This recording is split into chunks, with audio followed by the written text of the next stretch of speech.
So I am here at one of the concentration camps right outside of Munich. And you guys probably know some of the history that is just very real. So I'm going to give you guys a quick little area here, a quick little walk around so that way you get to see what happened and how some of these places look like. So coming into the camp, I didn't know what to expect. I've heard of the history, been to museums, seen the movies, and even met survivors. Nothing can prepare me on what I was able to witness at an actual site. As I walked in, it didn't look like a camp, just looked like wilderness and a peaceful place, until I walked up to the gate. Going down through the buildings and walking this dirt path just puts you in a very surreal moment. Knowing everything that has happened and then standing here puts everything into perspective. These are some of the living conditions. Of course, a lot of this has been destroyed or taken down, but you can see how things were back in the 1930s and 1940s.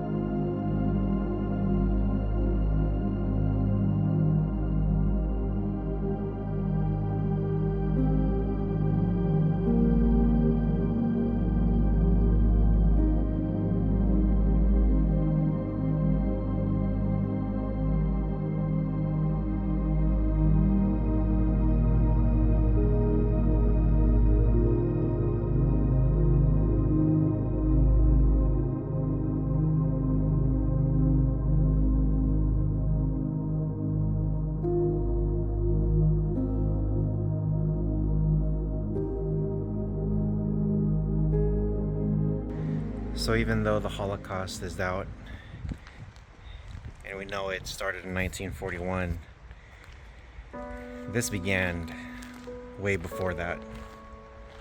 This place first opened on March 22nd, 1933. It was one of the first concentration camps built and the longest running until April 29, 1945, when it was liberated. It was said that it first opened to hold political prisoners, but as we know, it expanded to a much bigger population with different status, religion beliefs, and pretty much anyone that was opposing the Reich. Total number of the deceased is unknown. There is an estimate number of more than 28,000 people from 1940 to 1945 in this location only. As you can probably guess, that number is more than likely much bigger than what is said. Now, while the Dachau concentration camp was the first one, there was many more that was built. There was over 44,000 camps and sites that were built or used during the Holocaust across Europe. Just to give you a picture of where they were located in Germany, one camp near one city would have over 100 sub-camps in the surrounding areas.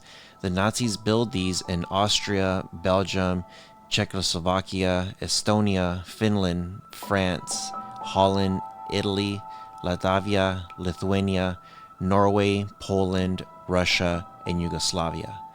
You can go to jewishgen.org to see the details about these locations if you are curious. Now, as I'm walking through the area here where they would do their walks, and you can imagine stuff that happened here, but all these empty areas, all this that's an example there of one of the buildings. But this is where they would house everybody. The infirmary would be over here. And the way they had everything and controlled, it's unbelievable. The biggest thing I've learned is how they were conducting tests on everybody to see what would work and what wouldn't work. It's just sad. Now, this part here towards the end, it does have a bunch of memorials, churches, and prayer areas. There's even a church in the back where you could talk to one of the nuns or one of the priests. They still have the building over the river, which I don't want to get too much into detail, but this is pretty much where they have the gas and where they cremated everyone. I am just going to walk around and show you this next section in silence so you could take it in also.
So after an intense couple hours of just walking around and reading signs and just going through the whole process,